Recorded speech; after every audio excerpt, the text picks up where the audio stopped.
Why is scrolling through your phone so effortless, but picking up a book feels like a chore? Why does the idea of junk food feel exciting, but healthy food feels boring and bland? You might think it's a lack of discipline, but it's not. The real reason is a little chemical in your brain called dopamine. Now, you've probably heard of dopamine as the pleasure chemical, but that's only half the story. As James Clear explains in his book, habits are driven by dopamine, but it's really the chemical of anticipation. Here's the surprising part. Your brain releases dopamine before you get the reward, not after. It's the expectation of pleasure that drives you to act. So when you see that notification pop up on your screen, your brain gets a hit of dopamine, anticipating the little rush you'll get from seeing a new like or message. That's what makes you reach for your phone. If a habit feels attractive and promises a reward, your brain wants to repeat it. If it feels dull, you'll naturally avoid it. The good news is, you can use this to your advantage. So how do you actually use this science to build better habits? The key is to stop fighting your brain and start working with it. James Clear suggests a brilliant strategy called temptation bundling. The idea is simple. You pair something you need to do with something you genuinely want to do.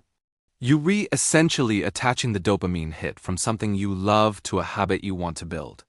For example, maybe you only allow yourself to listen to your favorite true crime podcast while you out for a walk. Or you save your favorite fancy coffee for the mornings you need to tackle a difficult work project.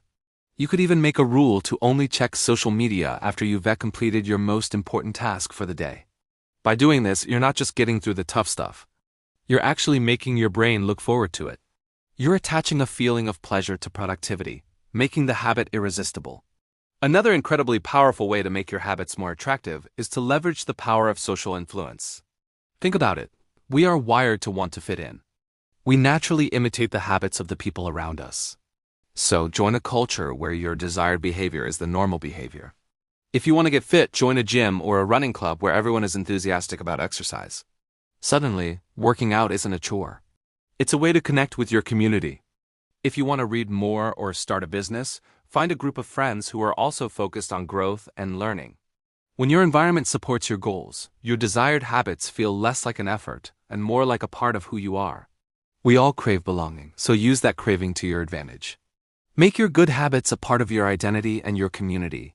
When you boil it all down, the truth is simple. We are wired to repeat what feels good. So, if you've been trying to force yourself into good habits using sheer willpower and failing, it's time for a new approach. Stop trying to muscle through it. Instead, become an architect of your habits. Engineer attraction. Find ways to make the habit genuinely enjoyable. Reframe your mindset so that you see the immediate benefits. Make the feeling of progress satisfying and rewarding. When a habit becomes appealing, discipline becomes so much easier, almost an afterthought. You no longer have to push yourself to do it. You'll find yourself pulled towards it naturally. Success isn't about forcing yourself to do things you hate.